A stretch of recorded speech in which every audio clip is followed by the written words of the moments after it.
Welcome to the Threat Actors lesson. Click Next to get started. After completing this lesson, you will be able to achieve these objectives. Describe the different types of bad actors and their motivations.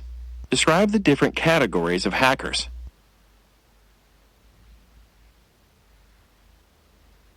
What is a bad actor? Bad actors, also known as threat actors, are persons who try to steal, sabotage, or stop you from using computer systems or accessing information that you are authorized to use and that is stored on or in transit between computing devices. There can be a myriad of motivations for their criminal behavior, and these different motivations not only influence their attack methods, but provide insight into their character and beliefs. Bad actors can be grouped into types based on their character, motivations, and the common attack methods that they use. It's important to note that bad actors are not a homogeneous group. While there are various types of actors who have different motivations that help explain their activities, you should not view a bad actor as a mysterious, hooded character who works in a dark basement in another country or in another city. A bad actor could be anyone, located anywhere. It could be someone in a local coffee shop who is setting up a fake Wi-Fi access point to steal data, a disgruntled employee who is leveraging their employee status to gain deeper access to corporate data, someone in another country whose full-time job is to scam people from a call center, or it could be a teenager in your neighborhood who is curious about the freely available programs on the internet that makes distributing malware and ransomware as easy as a few clicks of the mouse. The types of bad actors are explorer, hacktivist, cyber terrorist, cyber criminal, and cyber warrior.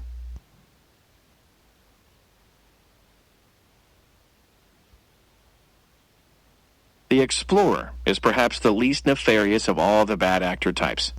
Notoriety is the biggest motivator within this group. The explorer is curious about the kinds of weaknesses that exist on computer networks and strives to find and exploit them. They do not intend to inflict serious damage, but they might change a page on a website to embarrass someone or do something to advertise to the world how clever they are. One method used by explorers and other bad actor types is called phishing. Essentially, they trick people into giving up personal information. An example of phishing is an email from a seemingly legitimate source to a broad group of people. The ingredients of a successful phishing attack are 1. To gain the trust of the recipient, or at least to appear innocuous, and 2. To manufacture an emergency to force the recipient to act. There are variants of phishing that can be deployed as well.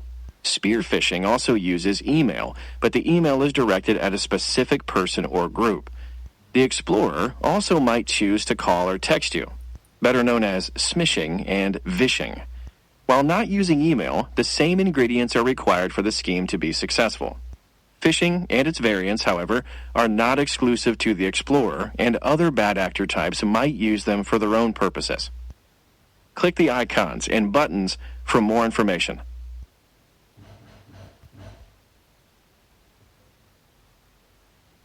Unlike the self-interested explorer, hacktivists are fervent believers in an external cause. They are motivated by ideology or are animated by an emotive force. The hacktivists' idealism drives them to act collectively in common cause against an enemy. While hacktivists may collectively crusade against a specific corporation or go after political or social organizations that they feel did something bad, their extremism demands anonymity, and online groups, by nature, are fragmented. A common strategy of hacktivists is to build a botnet in secret. To make a botnet, the hacktivist sets up a command and control (CNC) server that is accessible on the internet. This is a central coordination point for all the botnet nodes. Next, they craft malware that, once installed on some unsuspecting computers, waits patiently for instructions from the CNC server. The CNC server instructs thousands of botnet nodes to send messages to the targeted server, which becomes overwhelmed by requests and stops responding. This is called a distributed denial of service DDoS attack. Hacktivists lack the computer resources to make a successful DDoS attack, so they must gain control of thousands of other people's computers.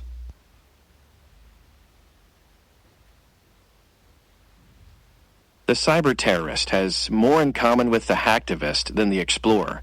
Their motivation is also driven by ideology, but their violence is directed more broadly against a society. While hacktivists are content with punishing their enemies, cyber terrorists strive to intimidate and destabilize a society by destroying or disrupting computer or communication networks. They like to target online infrastructure such as nuclear power plants, natural gas pipelines, and electrical power grids. This type of online infrastructure is called operational technology. Like hacktivists, and unless they are sponsored by a nation-state, they lack the resources to inflict catastrophic destruction and must beg, borrow, and steal technology to mount effective attacks. Unlike hacktivists, cyber terrorists operate more like a cohesive virtual army. They have structure and direction. They can deploy tactics such as DDoS to attack targets, but a favorite method is spear phishing. Once they have identified a person with extensive network privileges, they target them with a carefully planned social engineering campaign.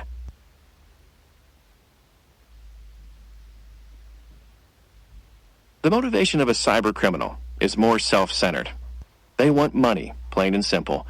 They achieve this goal by a combination of phishing, theft of identities or credit cards, which they use or sell on the black market, or ransomware. Ransomware is a type of malware that blocks access to computer information or systems until a ransom is paid. Sometimes there can be multiple motivations for a group, or two or more bad actor types. For example, it would not be unusual for cyber criminals and cyber terrorists or cyber warriors to collaborate on an attack or to exist within the same group. In the example of the 2021 cyber attack against Colonial Pipeline, the criminal organization's host country is suspected to have abetted or approved of the attack. This is an example of cyber criminals and cyber warriors colluding. Click the icon and button for more information.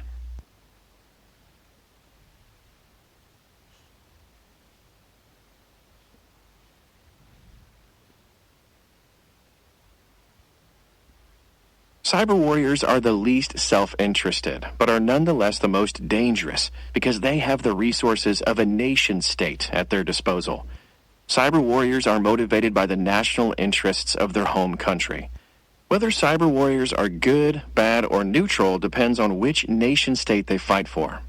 Their methods are vast and sometimes secret, and their missions include espionage, extortion, and embarrassment on the one hand, to using targeted cyber weapons to disrupt, damage, or destroy critical infrastructure on the other.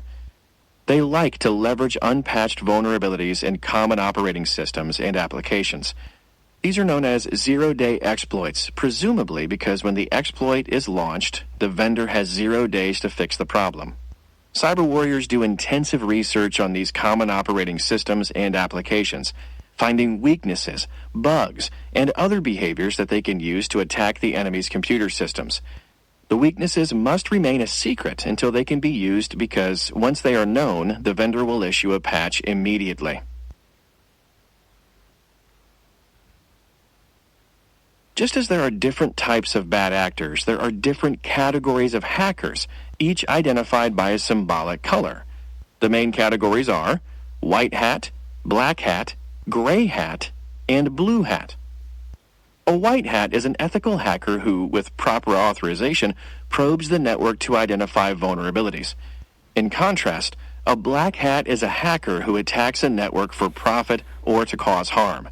A gray hat is a hacker who attacks a network, contradicting lawful and ethical behavior, but who does not have the same malicious intent as a black hat hacker.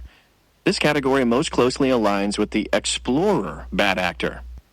A blue hat hacker is a variant of a white hat. This category of hacker refers to outside computer security consulting firms that are employed for penetration testing of a system prior to its launch and with the intent to detect and close vulnerabilities.